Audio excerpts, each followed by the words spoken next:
Dear students and dear friends, एक बार फिर स्वागत है अपने चैनल पॉलिटिकल साइंस एसपीएम में। मैं विकास। प्यारे साथियों, आज हम लोग भारतीय राजनीति विचारकों के क्रम में आचार्य कौटिल्य को पढ़ेंगे। ठीक, जो भारतीय राजनीति जो यथार्थवादी राजनीतिक चिंतन है या आधुनिक राजनीतिक चिंतन के इतिहास के क्रम में कौटिल्य पहले पढ़ा है। या भारतीय राजनीति में जो वास्तविक राजनीतिक विचार की या राजनीतिक दर्शन या राजनीतिक विज्ञान का जो दर्शन हुआ या उसके बारे में पहली बार चर्चा करने वाले जो इंसान हुए वो आपके आचार्य कौटिल्य हुए। और ये आचार्य कौटिल्य व्यवहारवादी या यथार्थवादी राजनीति के प्रणेता हुए। तो इन्हीं के बारे में पढ़ेंगे। और जो लोग भी बीपीएससी टीआरई 4 के प्रिपरेशन में लगे हैं, पीजीटी पॉलिटिकल साइंस के लिए या एसटेट में लगे हैं, ठीक, या यूपी पीजीटी हो या टीजीटी का एग्जाम हो उसकी तैयारी कर रहे हैं, और साथ ही अगर नेट की तैयारी कर रहे हैं तो उसके लिए भी बेहद महत्वपूर्ण वीडियो है ये। और ये जो राजेश मिश्रा सर की पुस्तक है, राजनीति विज्ञान का जो भी छात्र है, पॉलिटिकल साइंस का कोई सा भी स्टूडेंट हो, उसके पास ये किताब होना जरूरी है। किसी भी एग्जाम में, खासकर पीजीटी में, लगभग इसमें 40 से 45% क्वेश्चन आपके मैच कर जाते हैं अगर आप ध्यान से पढ़ें तो। इसीलिए इसकी बहुत ज़्यादा डिमांड है, बहुत लोग इसको रिकमेंड करते हैं। चलिए, तो उसी को हम लोग रिविजन कर रहे हैं, और ताकि आपका एग्जाम क्वालिफाई हो सके, आप सेलेक्ट हो सकें, और हम लोग बेहतर करने का प्रयास कर रहे हैं। जो भी चीज़ आपके लिए अवेलेबल हो सके, बेहतर और सुटेबल, उसको भरसक हम लोग प्रयास करें कि आपको मिल जाए और आपको लाभ मिल सके। तो इसके बाद हम लोग पहले पॉलिटिकल थिंकर्स को पढ़ लेते हैं, फिर इससे रिलेटेड एमसीक्यूज को सॉल्व करेंगे, फिर इसके बाद हम लोग कंपेरेटिव पॉलिटिक्स यानी तुलनात्मक राजनीति को भी देखेंगे। तो इसके लिए जरूरी है कि आप चैनल को सब्सक्राइब कर लीजिए ताकि वीडियो कोई सा वीडियो हो आपको उसका लाभ मिल सके, और इसके साथ ही बेल आइकन भी प्रेस कर लीजिए ताकि कोई सा वीडियो अपलोड हो तो आपको तुरंत नोटिफिकेशन मिल जाए और आप उसको देख सकें। प्यारे साथियों, जब भी कोई वीडियो देखें तो आप जो भी हम लोग उसमें इंपॉर्टेंट बताएं कि इंपॉर्टेंट है, आप उसको जो नोट कर लें। चलिए शुरू करते हैं। भारतीय राजनीति की चिंतन की वास्तविक चिंतन की परंपरा का शुरुआत, भारतीय राजनीति की वास्तविक शुरुआत आचार्य कौटिल्य से होती है। ठीक, कौटिल्य भारत के मैकियावेली भी कहे गए।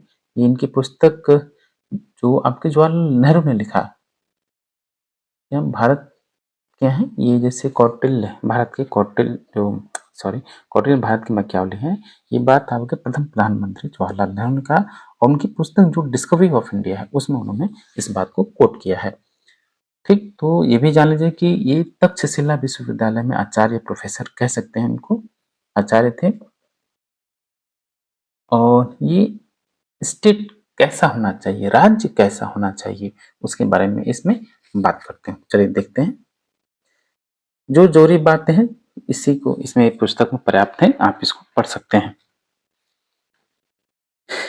प्राचीन भारतीय राजनीतिक चिंतन का जनक कौटिल्य को माना जाता है। देखिए मैं यही कह रहा था, प्राचीन भारतीय राजनीतिक चिंतन का जनक किसको माना गया? कौटिल्य को माना गया।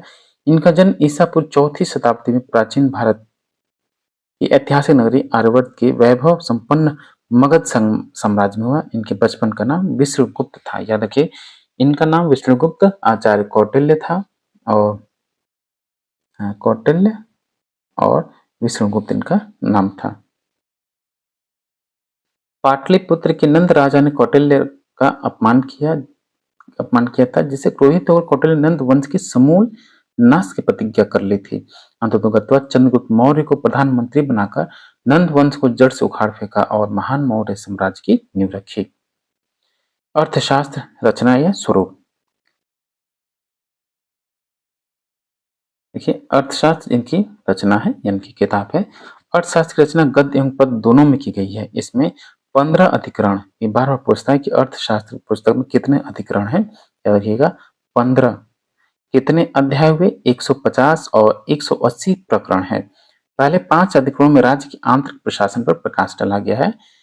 6 से 13 अधिकरणों में राज्य के वैदेशिक संबंधों की विवेचना की गई है, एवं शेष 2 अधिकरणों में राज्य के अन्य विषयों से चर्चा की गई है। तो आपसे पूछता है कि अर्थशास्त्र में किस अधिकरण में विदेशी संबंध या मंडल सिद्धांत की बात की गई है? तो अधिकरण 6 से 13 में। याद रखिएगा, इससे प्रथम 5 में किसकी बात की है? आंतरिक प्रशासन पर बात की गई, ये भी याद रखना है। अर्थशास्त्र में सरकार के 34 भागों का उल्लेख किया गया। क्वेश्चन बार बार पूछा जा चुका है। अर्थशास्त्र के चिंतन की परंपरा बृहस्पति अर्थशास्त्र के प्रणेता माने जाते हैं। उनके अनुसार इस धरती पर अर्थ ही प्रधान पदार्थ है। कौटिल्य द्वारा प्रतिपादित अर्थशास्त्र में इसी अर्थ प्रधान चिंतन का प्रतिनिधित्व किया गया है। धर्म काम की उपलब्धि इसी अर्थ पर आधारित है। कौटिल्य के अनुसार अर्थ का अभिप्राय मनुष्य से बसी भूमि से है। अर्थशास्त्र वह है जिससे मनुष्य से बसी भूमि का लाभ हो, उसके पालन करने से उपायों का वर्णन भी किया गया है। अर्थशास्त्र राजनीतिक शास्त्र पर लिखी रचना है। अर्थशास्त्र मूलतः प्रशासन का एक महत्वपूर्ण ग्रंथ है। क्वेश्चन पूछ देगा कि अर्थशास्त्र पुस्तक किससे संबंधित है? आर्थिक गतिविधियों से, राजनीतिक गतिविधियों से, सामाजिक गतिविधियों से। तो याद रखिएगा, आपको बताना है किससे? प्रशासनिक संबंधी या राज्य की का शासन किस प्रकार उसे संबंधित है, न कि आर्थिक क्रियाओं पर। क्योंकि राज्य के लिए आर्थिक यानी अर्थ रूप में यानी खजाना, पैसा, धन दौलत राज्य के लिए बेहद बेहद महत्वपूर्ण है। उसी के इर्द गिर्द सभी घटनाएं घटती हैं राज्य से संबंधित। इस वजह से उन्होंने अपनी पुस्तक को नाम देना ज्यादा मुनासिब समझा, अर्थशास्त्रम। जो इनकी अर्थशास्त्र पुस्तक है, याद रखिएगा, इसकी खोज आपकी 1950 में एक मैसूर रियासत की लाइब्रेरी थी उसमें की गई। और किसने की? श्याम शास्त्री, रुद्रपट्टनम श्याम शास्त्री ने इसकी खोज की थी 1905 में। अर्थशास्त्र की परंपरा क्या है? पश्चिमी विचारकों ने भारतीय चिंतन की आलोचना करते हुए क्या कहा? कहा कि भारत में राजनीतिक और आर्थिक चिंतन की बजाय धार्मिक आध्यात्मिक चिंतन की प्रधानता रही है। एक पश्चिमी विचारक ऐसा मानते हैं। फिर अर्थशास्त्र की परंपरा इसके विरुद्ध है, जिसमें भौतिकवादी पंथ निरपेक्ष प्रवृत्ति अपनाई गई। ये भी पूछता है कि अर्थशास्त्र में ये जो पुस्तक है पंथ निरपेक्ष है या धर्म निरपेक्ष, पंथ निरपेक्ष है, किसी धर्म पर आधारित नहीं है, भी याद रखना है आपको। अर्थशास्त्र पश्चिमी विचारक मैकियावेली की भांति शासन कला पर लिखी गई एक रचना है, लेकिन कौटिल्य ने ज्ञान के 4 वृहत रूपों को परिभाषित किया है। यानी ज्ञान के 4 रूप कौन कौन से, यानी ज्ञान की 4 परंपरा कौन कौन से? अनुच्छेकी, त्रयी, वार्ता और दंड नीति। तो अनुच्छेकी में क्या है?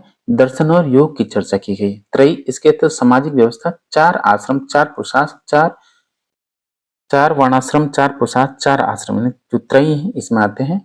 वार्ता, ज्ञान की तीसरी परंपरा वार्ता में आर्थिक गतिविधियों पर ध्यान दिया गया है। इसमें कृषि, पशुपालन जैसे विषयों पर महत्व दिया गया है। फिर एक आपका चौथा दंड नीति है। इसके अंतर्गत शासन कला का उल्लेख किया गया है। विदेश नीति, अंतर्राष्ट्रीय संबंध या परराष्ट्र संबंधों, कूटनीति, गुप्तचर, पुलिस, रक्षाकृत का प्रावधान दंड नीति के अंतर्गत किया गया है। राज्य की उत्पत्ति का सिद्धांत, याद रखिएगा, मनु, अभी हमने इससे पहले पढ़ा मनु को।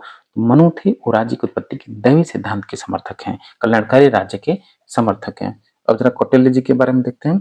कौटिल्य के अनुसार राज्य की उत्पत्ति मत्स्य न्याय की अवस्था को समाप्त करने के लिए हुई थी। मत्स्य न्याय क्या है? जिसकी लाठी उसकी भैंस, शक्तिशाली व्यक्ति का हित न्याय है, इस पर आधारित थी। या बड़ी मछली छोटी मछली को खा जाती है, या भय का सिद्धांत आप कह सकते हैं, अन्याय का सिद्धांत कह सकते हैं। कौटिल्य ने राज्य की उत्पत्ति का आधार समझौते को माना है। यानी भारत में जो इससे पहले एक परंपरा थी, राज्य को दैवी सिद्धांत माना गया, लेकिन कौटिल्य ने क्या कहा? ये समझौते के परिणाम माना। जैसे कि हॉब्स लॉक रूसो ने किया, वैसे इनका भी है। ये आधार समझौते को मानते हैं। मत्स्य न्याय में शक्तिशाली मानव व दुर्बल मानव में संघर्ष होता था। दंड व्यवस्था लागू करने के लिए राज्य की उत्पत्ति हुई। मनुष्य ने आपस में समझौता करके विश्वमान के पुत्र मनु को अपना राजा बनाया। लोगों के अनाज की उपज का 6% तथा व्यापार से 10% राजा के लिए धन देने के लिए किया गया, और जिसके बदले राजा उनकी रक्षा करेगा। तो जो राज्य की उत्पत्ति का सिद्धांत है समझौतावादी प्रवृत्ति का है, प्रकृति का है। लोगों ने मनु को अपना राजा बनाया और लोगों ने उनको राजा बनाया, उनसे कहा कि आप हमसे टैक्स लीजिए, इसका अनाज का उपज का 1/6, ठीक, और व्यापार से 1/10 लीजिए, और उसके बदले हम आपको टैक्स देंगे, उसके बदले में आप हमारी रक्षा करेंगे, दंड नीति को लागू करेंगे। कौटिल्य का जो सप्तांग सिद्धांत है क्या कहता है? कौटिल्य ने मनुष्य की तरह राज्य को भी भिन्न अंगों से निर्मित माना। यानी कौटिल्य ने राज्य को स्वाभाविक माना है, ऑर्गेनिक माना है। कौटिल्य के अनुसार राज्य के 7 अंग हैं, जबकि आधुनिक समय में राज्य के 4 तत्व माने जाते हैं। तो कौन कौन से हैं? कौटिल्य ने शरीर के अंगों के महत्व की तरह राज्य को विभिन्न अंगों में विभाजित किया। जिस तरह शरीर में मस्तिष्क सबसे महत्वपूर्ण होता है, उसी तरह राज्य में भी राजा या स्वामी सबसे महत्वपूर्ण होता है। इसी तरह कौटिल्य ने राज्य के विभिन्न अंगों को महत्व रेखांकित किया है। स्वामी स्वामी कहते हो जो कौटिल्य का सप्तांग में जो सबसे पहला सिद्धांत है वो कौन है? स्वामी, जिसको आप राजा कहते हैं। ठीक, यथा राजा तथा प्रजा, क्या अपना जैसे राजा होगी वैसे प्रजा भी होगी। और आचार्य कौटिल्य राज्य के कल्याणकारी राज्य की बात करते हैं। ठीक, फिर उसके बाद देखिए, राजा स्वामी को शारीरिक, आत्मिक, मानसिक एवं बौद्धिक गुणों से युक्त होना चाहिए, जिसे कौटिल्य ने आत्मसम्मत संज्ञा दी है। कौटिल्य ने राजा के लिए दिनचर्या का भी निर्धारण किया। उसने राजा के गुणों को महत्वपूर्ण मानते हुए उत्तराधिकार के संदर्भ में स्पष्ट कहा कि राजपद का उत्तराधिकारी व्यक्ति वही होगा जो राज्योचित गुणों व योग्यता को धारण करे। पहली बार इन्होंने वंशानुगत पर प्रहार किया। राजा के निम्नलिखित कर्तव्य क्या है? प्रजाजनों का कल्याण करना, प्रजाजनों को कर्तव्य पालन की सीख देना, संयम बरतना और प्रजाजनों को प्रसन्न रखना, विधायी, न्यायिक, प्रशासनिक व अन्य कर्तव्य करना। अमात्य या मंत्री, अमात्य प्रधानमंत्री कह सकते हैं। कौटिल्य ने राजा व अमात्य को गाड़ी के 2 पहिए की उपमा दी है, जो एक दूसरे के बिना बेकार है। कौटिल्य ने मंत्री परिषद के अध्यक्ष को महत्वपूर्ण माना। उन्होंने मंत्रियों के वेतन का भी समर्थन किया है। कौटिल्य ने मंत्रियों को योग्यता का भी वर्णन किया। इसके बाद कोष देखिए, यानी खजाना। कौटिल्य के अनुसार कोष वृद्धि एक शक्तिशाली राज्य का आधार है, क्योंकि एक शक्तिशाली कोष के द्वारा ही एक चतुरंगणी सेना का निर्माण किया जा सकता है, जिससे राज्य का विस्तार एवं रक्षा किया जा सकता है। तो इसलिए कोष बेहद जरूरी है। राजस्व वृद्धि के लिए कौटिल्य ने निम्नलिखित सिद्धांतों का निर्माण किया। अगर आपको टैक्स लगाना है, टैक्स बढ़ाना है, तो आप कौन कौन से सिद्धांत का पालन करेंगे? परिपुष्ट सिद्धांत, दौर्लभ्य सिद्धांत, ठीक, फिर है कर मुक्ति का सिद्धांत। ठीक, कौन कौन से कार्य होंगे जो कर मुक्त होंगे? जैसे संस्कार, व्रत, यज्ञ, दान, ये कर मुक्त होता है। दंड क्या है? प्राचीन भारतीय चिंतन दंड नीति भी कहा गया है। अपराध के अनुसार दंड दिया जाना चाहिए या गर्भवती स्त्री को दंड नहीं दिया जाना चाहिए। वर्ण व्यवस्था के अनुसार दंड देने की व्यवस्था की, अर्थात एक ही अपराध के लिए कौटिल्य ने ऊंचे व्यक्ति को कम दंड देने का समर्थन किया है। कौटिल्य ने दैहिक, कायिक व आर्थिक दंड का समर्थन किया है। दंड के अंतर्गत सेना को भी शामिल किया गया। इसके अंतर्गत हाथी, घोड़े, रथ तथा पैदल चतुरंगणी सेनाएं आती हैं। 5वां नंबर है दुर्ग। कौटिल्य के सप्तांग सिद्धांत में दुर्ग का आशय राज्य की राजधानी है। दुर्ग को राज्य शासन के 4 समान भागों में विभक्त किया गया था। कौटिल्य ने 4 प्रकार के दुर्गों की विवेचना की है। ये पूछता है प्रश्न, कितने प्रकार के दुर्ग हैं और कौन कौन से हैं? तो औदिक दुर्ग जो पानी से घिरा हुआ हो, दूसरा पर्वत दुर्ग जो पर्वतों से या पर्वत श्रेणियों से घिरा हुआ हो, तीसरा धानमन यानी मरुस्थल प्रदेश में स्थित, चौथा वन दुर्ग जहाँ बीहड़ जंगलों में स्थित जो राजधानी हो। प्रत्येक भाग का नियंत्रण नागरिक नामक अधिकारी करता था, यानी प्रत्येक भाग का नियंत्रण नागरिक नामक अधिकारी, यानी दुर्ग की रक्षा कौन करता था? नागरिक। अब आइए छठा कौन सा है? जनपद। कौटिल्य के अनुसार जनपद प्रशासन की इकाई थी। जनपद की सबसे छोटी इकाई ग्राम, यानी पूछता है कि जनपद की सबसे छोटी इकाई कौन सी है? तो ग्राम। 10 गांवों को मिलाकर संग्रहण, ये याद रखिएगा, प्रश्न आपसे पूछेगा, जरूर पूछेगा, क्योंकि बार बार इसका रिपीटेशन हुआ है।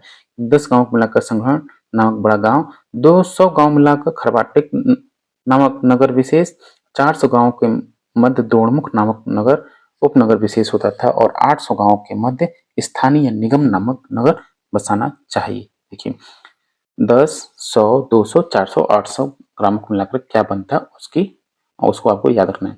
ग्राम शासन व्यवस्था के संचालन में ग्रामिक नामक अधिकारी की नियुक्ति होती थी। ये कई बार पूछा गया है कि ग्रामिक किसको बोला जाता है।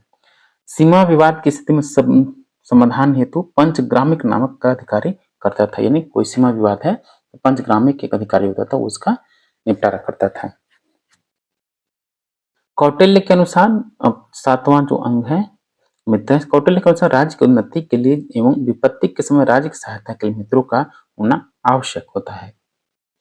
कौटिल्य के सिद्धांत का अंतरराष्ट्रीय पक्ष क्या है, जिसको मंडल सिद्धांत के नाम से कहते हैं, विदेश नीति भी कह सकते हैं या अंतरराष्ट्रीय संबंध, इंटरनेशनल रिलेशन, फॉरेन पॉलिसी, जो भी आप कहें। अर्थशास्त्र के छठे अधिकरण के दूसरे अध्याय में कौटिल्य मंडल सिद्धांत का वर्णन किया है। मंडल का अर्थ है राज्यों का वृत्त। तो इसमें कुल मिलाकर कितने राज्य हैं? 12। मंडल में कितने राज्य? 12। कौटिल्य के अनुसार अपने राज्य के विस्तार की इच्छा रखने वाला राजा विजिगीषु कहलाता है एवं भौगोलिक दृष्टि से इसका स्थान मंडल के मध्य में होता है। जो सबसे बीच में होगा उसको विजिगीषु कहते हैं। विजिगीषु के सामने लगा हुआ राज्य का शत्रु होता है, इसलिए वह अरि कहलाते हैं। यानी बीच में मान लीजिए विजिगीषु, इसके जो पड़ोसी होगा वो कहा गया, वो उसको पड़ोसी देश हमेशा शत्रु होता है तो उसको कहा गया अरि। और इसका जो पड़ोसी होगा इसका क्या होगा? मित्र होगा, क्योंकि दुश्मन का दुश्मन जो हुआ वो आपका मित्र होता है, तो इसी को कहा गया अरि मित्र। ठीक, तो अरिमित्र कहलाता है। मित्र के सामने वाला राज्य अरिमित्र कहलाता है क्योंकि वो अरि का मित्र किंतु विजिगीषु का शत्रु हो जाता है। ऐसे याद करना आपको। अरिमित्र के सामने वाला राज्य मित्र मित्र कहलाता है क्योंकि वह मित्र राज्य का मित्र होता है और इसी का विजिगीषु के साथ भी मित्रता होती है। मित्र मित्र के सामने वाला राज्य अरिमित्र मित्र कहलाता है क्योंकि वह अरिमित्र राज्य का मित्र होता है। विजिगीषु के पीछे स्थित राज्य को पार्श्वग्रह कहा जाता है। यह भी अरि की तरह विजिगीषु का शत्रु होता है। पार्श्वग्रह के पीछे जो राज्य होता है उसे आक्रांत कहते हैं और विजिगीषु का मित्र होता है। आक्रांत के पीछे स्थित राज्य को पार्श्वग्रहसार कहा जाता है क्योंकि वह पार्श्वग्रह का मित्र होता है। पार्श्वग्रहसार के पीछे स्थित राज्य को आक्रांतसार कहा जाता है क्योंकि वह आक्रांत का मित्र होता है। विजिगीषु और अरि राज्यों की सीमाओं से लगे राज्य को मध्यमा राज्य कहा जाता है और यह राज्य अधिक शक्तिशाली होता है। मध्यमा को अधिक शक्तिशाली का इन्होंने श्रेय दिया है। विजिगीषु और उसके शत्रु के मध्य कहीं भी स्थित राज्य को उदासीन राज्य कहा जाता है। युद्ध के समय पूर्ण तटस्थ रहता है और शक्ति की दृष्टि से विजिगीषु, अरि और मध्यमा तीनों से अधिक शक्तिशाली होता है। कौटिल्य की 6 नीतियां कौन कौन सी? यानी कौटिल्य की अंतरराष्ट्रीय राजनीति का विश्लेषण यथार्थवाद को मुख्य माना है। राज्य की सुरक्षा व शक्ति में वृद्धि करने के लिए उसने निम्नलिखित 6 नीतियों का वर्णन किया है। कौन कौन सी? षटगुण नीति बोलते हैं इसी को। कि संधि, विग्रह, यान, आसन, संश्रय और द्वतीभाव, ये आप याद रखिएगा। चार उपाय कौन कौन सी हैं इसको लागू करने के लिए? वही साम दाम दंड भेद। ठीक। कौटिल्य के सामाजिक विचार क्या हैं? कौटिल्य मनु के समान वर्ण व्यवस्था का समर्थन किया है। कौटिल्य की वर्ण व्यवस्था मनु की तुलना में उदार है क्योंकि उसने वर्णों के कार्यों में स्थानांतरण की चर्चा की है। कौटिल्य ने पहली बार स्पष्ट रूप में महिलाओं को राज्य को उत्तराधिकार देने का समर्थन किया है। अर्थशास्त्र के प्रशासनिक विचार। अर्थशास्त्र ने प्रशासनिक विचारों की संख्या 18 है। प्रशासनिक विभाग कितने हैं? 18। कौटिल्य ने विधि व्यवस्था और नागरिक सुरक्षा के लिए राज्य को 2 भागों में विभक्त किया। कौन? दुर्गों, एक जनपदों। न्याय प्रशासन को उल्लेख करते उसने विधि के 4 आधारों का वर्णन किया है। कौन कौन से? धर्म हो, व्यवहार हो, चरित्र हो और राज्य का शासन हो। ठीक। कौटिल्य ने शासन संरचना के अंतर्गत गुप्तचरों को विशेष महत्व दिया है। तो कौटिल्य ने 9 प्रकार के गुप्तचरों का वर्णन किया है, भी याद रखिएगा आप। तथ्य क्या है इसके बारे में कुछ फैक्ट्स जान लीजिए। कौटिल्य ने अर्थशास्त्र में 4 विधाओं का उल्लेख किया है। कौन कौन सी? आनुच्छिकी, त्रयी, वार्ता और दंड नीति, जो कि अभी हमने धर्मशास्त्र में पढ़ा था। कौटिल्य के काल में रूप दर्शक एक ऐसा अधिकारी था जो मुद्रा की जांच पड़ताल करने के लिए उत्तरदायी था। ये क्वेश्चन बहुत बार आया, बहुत बार, आप इसको नोट कर लीजिए। कौटिल्य ने राजा को दिनचर्या के दिन व रात को 8-8 पहर में विभाजित किया है, 8 भागों में विभाजित किया है और जिसके प्रत्येक भाग 1.5 घंटे का होता है। कौटिल्य के अनुसार राजा में 4 प्रकार के गुण होने चाहिए। कौन कौन से? अभिगामिक गुण, प्रज्ञा गुण, उत्साह गुण, आत्मसम्मत गुण। ठीक। कौटिल्य ने अर्थशास्त्र में 4 प्रकार के न्यायालयों का वर्णन किया है। 4 न्यायालय आप याद कर लीजिए। एक जनपद संधि न्यायालय, संग्रहण न्यायालय, द्रोणमुख न्यायालय और स्थानीय न्यायालय। कौटिल्य ने अर्थशास्त्र में 17 प्रकार के कानूनों का वर्णन किया है। कौटिल्य ने रोजगार के 3 साधनों का भी उल्लेख किया है। कौन कौन से रोजगार के साधन? कृषि, पशुपालन और व्यापार। ठीक। अब है आपका, चलिए, तो ये थे आपके भारतीय राजनीतिक चिंतन की शुरुआत करने वाले, राजनीतिक चिंतन की आधारशिला रखने वाले आचार्य कौटिल्य। उनकी पुस्तक फेमस पुस्तक है अर्थशास्त्र। ठीक, पवज सप्तांग सिद्धांत, गुप्तचर कितने, विभाग कितने, इनका मंडल सिद्धांत, ये महत्वपूर्ण होता है। चलिए, तो फिर से चलते-चलते गुजारिश है कि आप चैनल को ज़रूर सब्सक्राइब कीजिए। अगर आप पीजीटी तैयारी 4 की तैयारी कर रहे हैं, स्टेट की तैयारी कर रहे हैं, नेट की तैयारी कर रहे हैं, तो उसके लिए बेहद महत्वपूर्ण हो जाता है। चलिए, थैंक यू फॉर वॉचिंग।